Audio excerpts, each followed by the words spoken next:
There's nothing like league. And this is the Betfred Super League.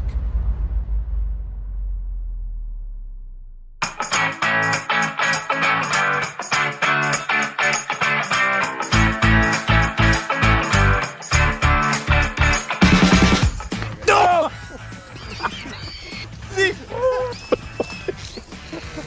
Got me here. It took a big chunk out of it. Bleeding. It's bleeding. Oh no, it's bleeding. The thing just ripped my ear off. What do you think?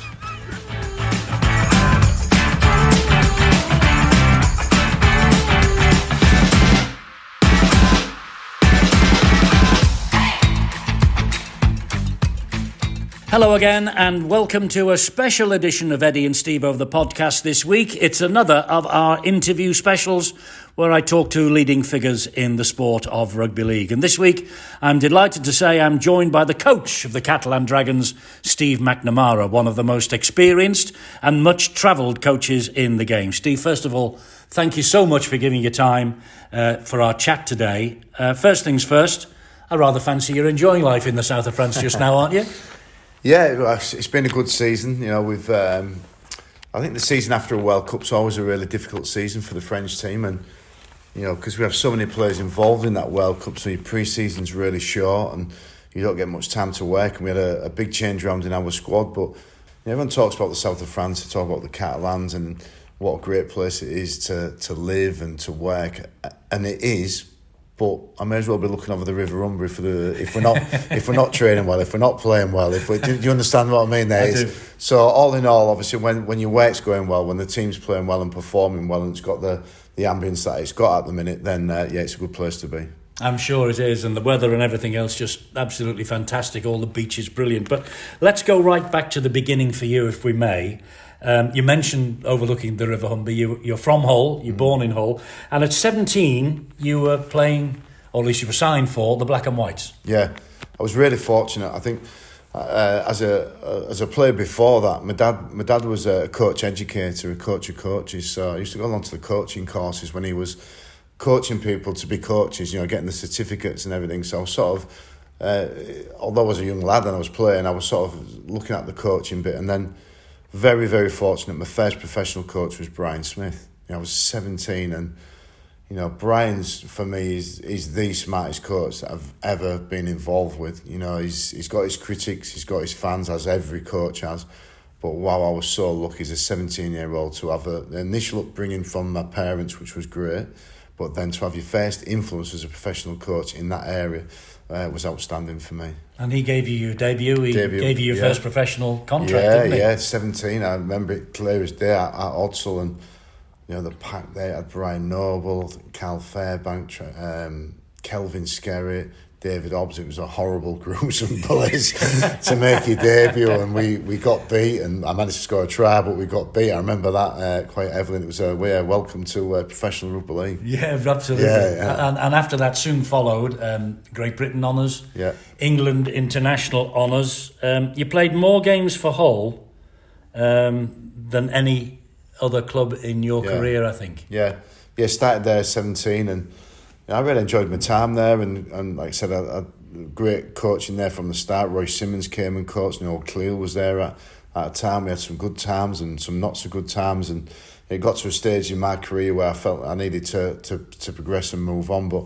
Hull's, it's my hometown club. You know, it's still home for me. It's still, no matter where I go and what I do, Hull is where I'm from. That's it. So it's a special place for me, and it was a special to play for your hometown club, play a lot of games, and captain the club.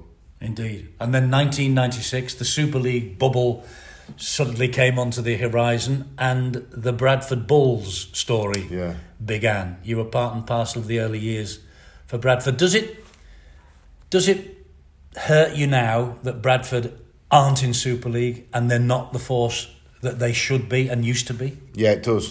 I think in terms of playing career, my 4 seasons there was the best 4 years as a player I could have ever wished for. You know, again, I nearly went to Wigan just before that, but then Bradford came, Brian Smith came back into the country. Peter Deakin, the start, and you'll remember it, Eddie. It was a sensational event. The games, obviously, we were a good team. We were progressing, we were improving, but the actual event, the day, well, it was where really, for me, Super League was launched, and everything else, and the summer sport, and obviously the commentary from yourselves and everything else, and it brings back great memories. Just even thinking about it and talking about it now, it's the hair stand up on your legs and everything else, and it for me that was like it was that Bull Mania, that start, everything else that sort of went with it was what got Super League up and running, and certainly as the club as a Bradford Bulls, and it's disappointing to see it now. Obviously I was there as a player, bit of time there as a coaching, but I think they'll be back. I've got a sneaky feeling at some point they'll be back. Well, fingers crossed, because you're right. We used to go to Odsal in the winter and the fog would be there, the rain would be in, 4,000 people. Suddenly the sun shone, 18,000. The parade around the pitch before the game began, and then the match started, and it was mayhem, and it was brilliant. And you're right, Bradford Bulls laid the foundations for what we've got today. There's no question about that. Yeah, I agree. And you think, how did that happen? How did it go from winter 4,000 to summer suddenly that? And it was by some great inventive thinking by some great people, some great coaching, some good players, a group of players that was really, really tight with each other. Not the most flamboyant at that stage. I think the club progressed into the early 2000s where it got some real rock star style players there, if you like, and continued its success, but unfortunately the financial difficulties caught up with the club. Indeed, and Wakefield and Huddersfield followed for you. Wakefield must have been a difficult time because they hit the buffers as far as the finance is concerned. The old boys, I say the old boys, people over 24 got the flick, and you were one of them. It was there's everything in life's a learning experience, and that certainly was. And I remember going to a sign there, and I don't know, I learned probably a lesson there. I had a strange feeling in my stomach going to sign for the club. I remember distinctly driving, going to sign for him, and it didn't feel right, and I should have turned my car around and not done it, and it would have been better for Wakefield as well and better for myself. It was a tough leaving Bradford at that stage, but I carried on and did it. And I remember the opening event, we went to this event, and it was chandeliers, it was flamboyance, there was big pictures of each player that was going to be there that year, and I thought, wow, what have we walked into here? And there's that much money around here and everything else. But then within 10 months we were broke, we were gone. I remember queuing up after we played Castleford on Easter. We didn't get paid, but we queued up and we got paid some cash from the turnstiles to get us through the month. And hey, those types of stories, and it was, we went through that, and you're right. I think when it came to the breaking point, we got separated into two rooms, and I was in one room, and that room was there. Sorry, you're gone. It's finished, and the contract's terminated. And I think we got 4 weeks statutory government sick pay, and off you go. That was purely and simply on financial. No money left in the till. No money's left, and then they. I can't remember the exact wording of it, but I think they restarted the company up again the next day in a different company name, and how things work in the business world. And there you go. It was a difficult experience, and but one that I probably won't change. Probably won't change. You go through things like that, and you do learn from those experiences. Adversity makes you stronger, doesn't it? Exactly. Yeah. I had a lot of things go for me in my career. A lot of things early. We've done some good things, and then suddenly you hit an obstacle. You hit something that stops you in your tracks, and you've got to find a way either over that, under that, round it, whichever way around. And you went round it, over it, and under it, and got to Huddersfield. Yeah, got to Huddersfield, and actually, went there, and again, on a lot less money than the contract was at Wakefield, but I was twice as happy. And it was again another lesson there of that. And on those trips to Huddersfield, I got the pleasure of sharing the journey with Stanley Jean, which is worth any experience in its world. Worth millions. You can't put price on some things, and that's one of it. And so yeah, it was good. And on us, even there at Huddersfield, it was. I can't remember the name. Tony Smith will tell you how many exact games we lost on the bounce in that first Super League season. I think it was a 16 or something like that. And it was a lot. It was a lot. And we ended up getting relegated, but then we came back and got promotion, which was another good experience as a player. Then I finished with a season in the Super League and enjoyed my time there as a player, and then obviously into the coaching ranks after that. Well, that's where the coaching door opened, wasn't it, at Huddersfield? Yeah. You went in as the senior academy coach, and you took them to the grand final in your first year, didn't you? At Bradford, yeah. At Bradford? Yeah, at Bradford, yeah. Yeah, it was. It was. I had an opportunity to go back to Bradford. I had great memories as a player. Brian Noble asked me to go back there as an assistant. Part of that responsibility was coaching the senior academy, and yeah, we beat Leeds in the final. We were big underdogs in that game, I remember. But it was it was a great game for the young fellas, and quite a few of those players went on to have good careers. And after Bradford, you became the international coach. Yeah. And I said at the start of this, you're much travelled because you've obviously been all over the world with the national team. But soon after that came the Sydney Roosters, then the New Zealand Warriors, and now France. There can't be many coaches who've coached in 1, 2, 3, 4 different countries. Yeah, I'm a bit lucky when you say it that way. And yeah, the England job was an incredible job. I actually loved it. It was so different to day-to-day coaching. Like it is a completely different job, and you get off that daily treadmill of a Super League coach. Like the treadmill never stops as a Super League coach. But when you got the England job, of course, there's some big events, there's some big games, there's some big tournaments. You have to get yourself ready for that. But it gives you time to breathe.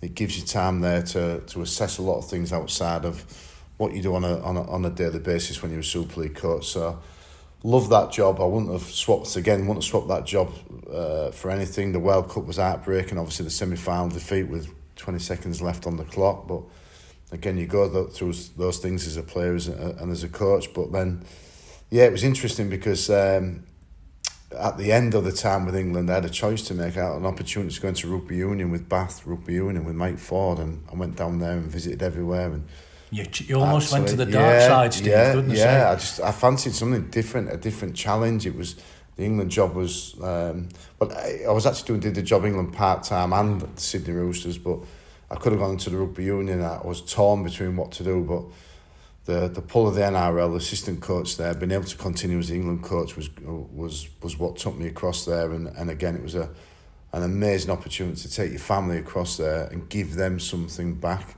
You know, an opportunity to live in Sydney, to live in a great part of Sydney, whilst coaching at a great club and continuing with the England job. And you were with Trent Robinson there, weren't you, at the Roosters?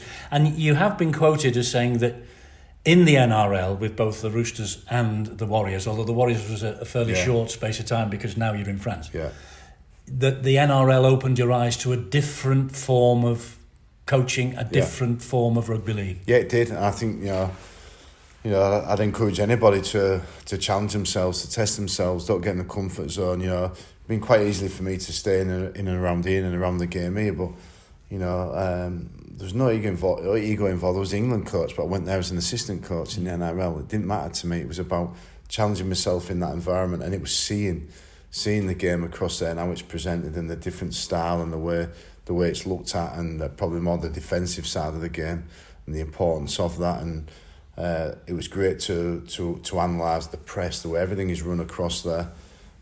So I did that for 3 years in Sydney, which is, if you're going to go to the NRL, go to Sydney, go to the hub of it, go to the central of it. It's like going to the Premier League in this country, isn't it, if you're a footballer? Yeah, it's that. But you can go there and you can go to the outpost, if you like, there, but the real hub of it there is Sydney. So to experience that was great. But then the opportunity to create another network, if you like, to create another experience was to go to New Zealand. I think that was probably really invaluable for me with the Catalans, because when you go to New Zealand Warriors, you're travelling every other week. It's a 3-hour flight, it's a 2-hour time difference. So dealing with that and seeing that firsthand as an assistant coach at the Warriors, not having to deal with it and actually run it all and everything else, was a great experience for me to look at that. It was probably similar with the England coach, by the way, as well. I was assistant to Tony Smith, which gave me a good chance and a good view at that of the problems Tony faced in that job, so that when you actually take over, you can go, right, well, they're the major things we can improve on. That's, if we can do that right, it will help us. It was the same with the New Zealand Warriors job. The travel is huge. Dealing with that workload is a big part of what we do at Catalans. I was going to say, obviously, you enjoy the air miles because because you must have got loads in Australia and in New Zealand. And lo and behold, the next appointment is the Catalan Dragons, where you are now. So you've travelled the world. You've been all over the place. When you first got the job in France, I don't think you could speak a word of French, could you? But the very first week, you were in a class to speak the language. Yeah. That's important. It is important. I'll tell you a couple of funny stories about that. I mean, it is important, but I was very happy at the Warriors, like very happy what I was doing. But I'd always had one eye on that Catalan's job. I don't know why. It was just something different. Yeah. It was just something different. It was, it's a Super League, but it's different.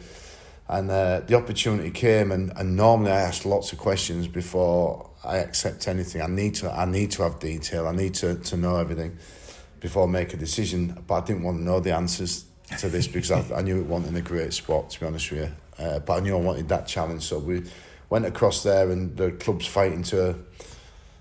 It was the £1 million game, what we had to survive in the end there. But it's, for me, again, when you talk about experiences of learning, I'm going in there to help a team, but I can't speak to half of the players because I don't speak their language.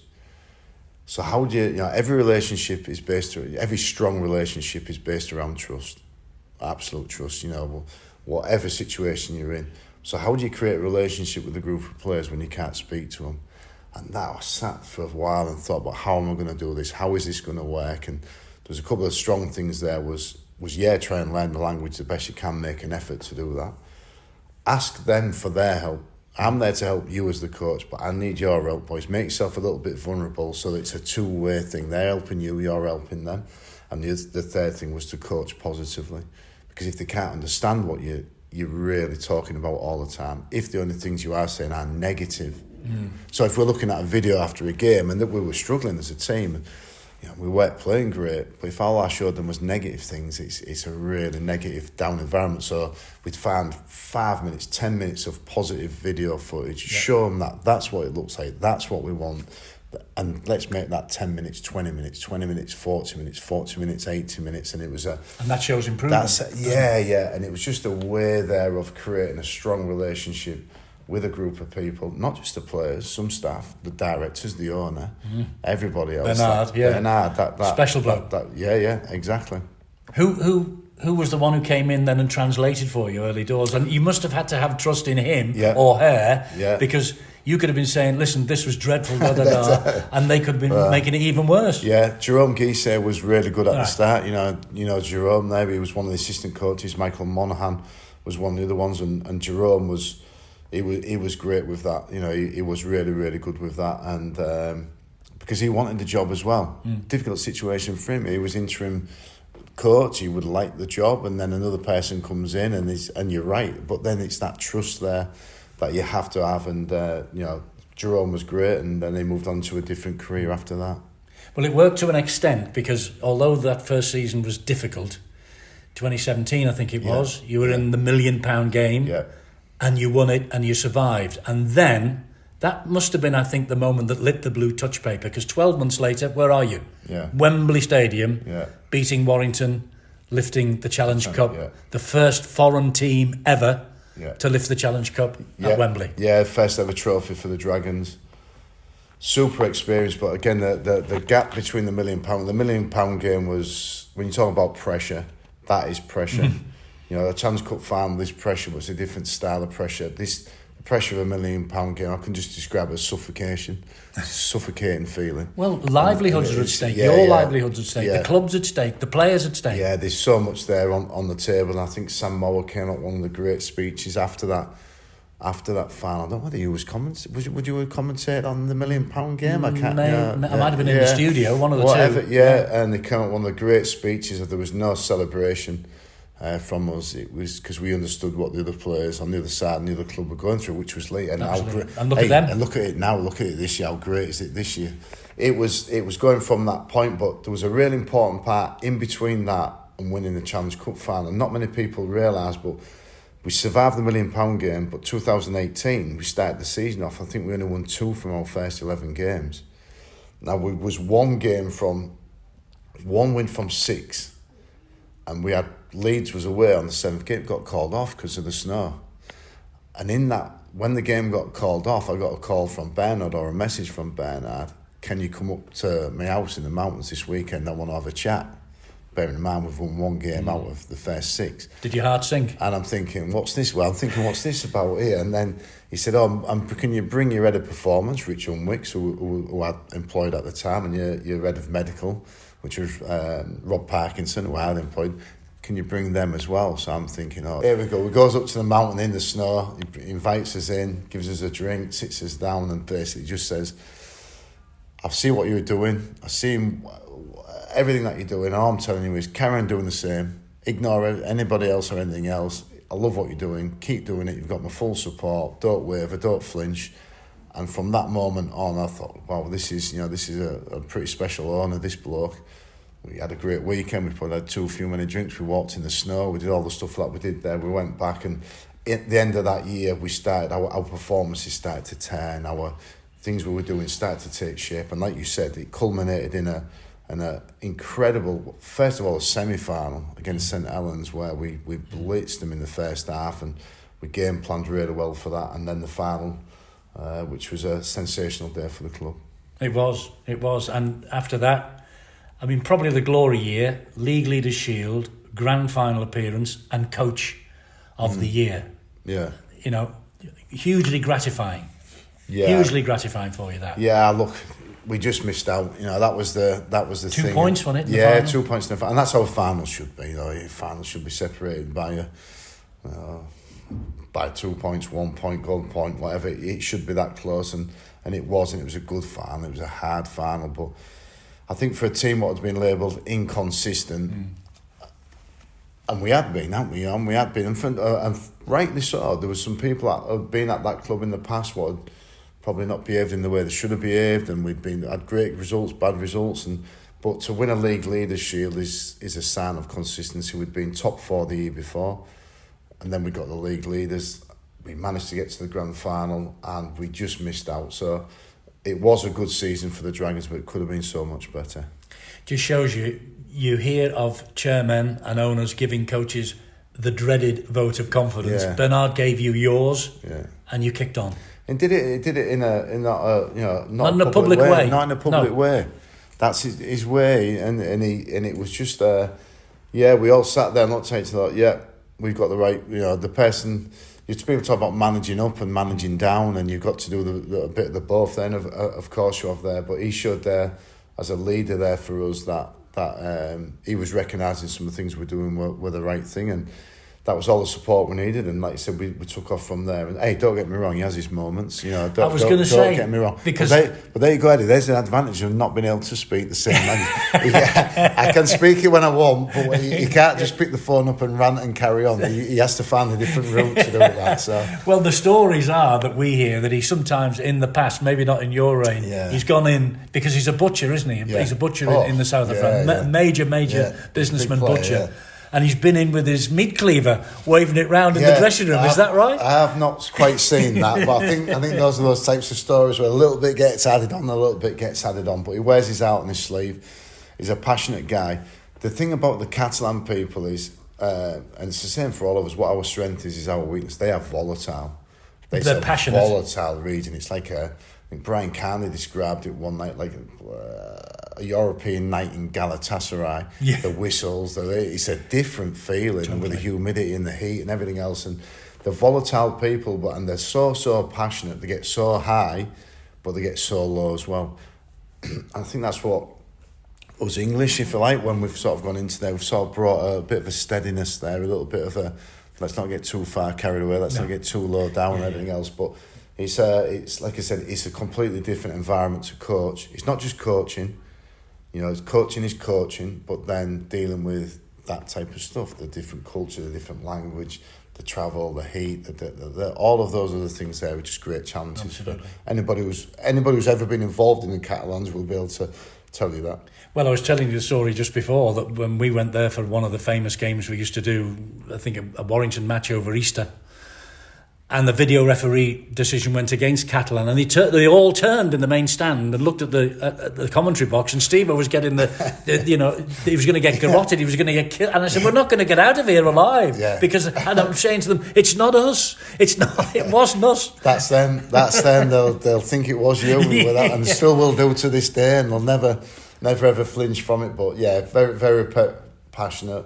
I've had a couple of incidents where it's gone a little bit too far, and we've had to speak to everybody about that. But yeah, they're a very very strong patriotic region. Well, Catalan, it's almost a nation within a nation, isn't it? The yeah. Catalans. And when we played at the new camp, that's like the spiritual home of the Catalans, of anybody involved in it. It's like a spiritual home, and it was.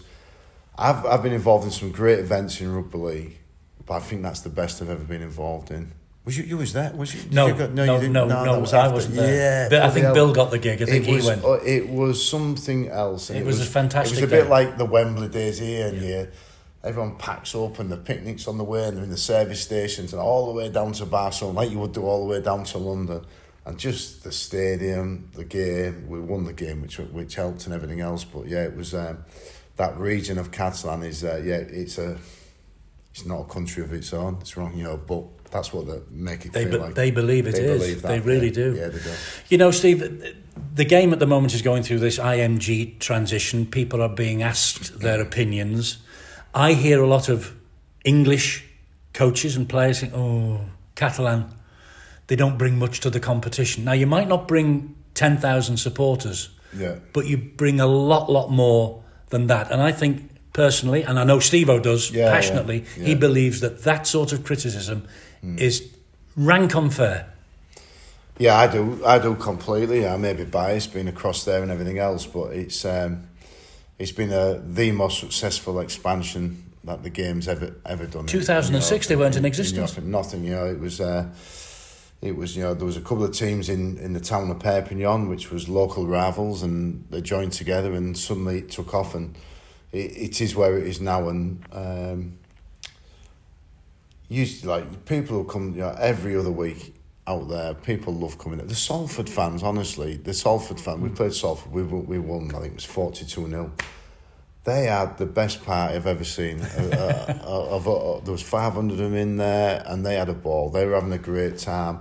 Again, what it does is, it brings me back to the Bradford Bulls days. It is an event at our stadium. It's a pure event.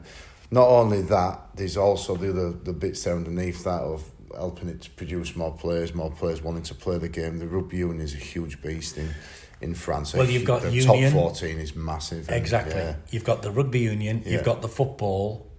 It's difficult. It's difficult in the south of France to establish and do what you've done in rugby league. It's a shame that Toulouse are still not there, because I remember that Toulouse derby you had. Yeah. It was fantastic. Yeah.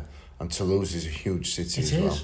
It's a huge city. It's a completely different region, and it's got potential. It's certainly got the potential. It's got enough there to start to build it. And I get people's understandings of different reasons as to why we shouldn't be in the competition. But for me, in the game, we should invest massively in the grassroots, in the participation part of the game.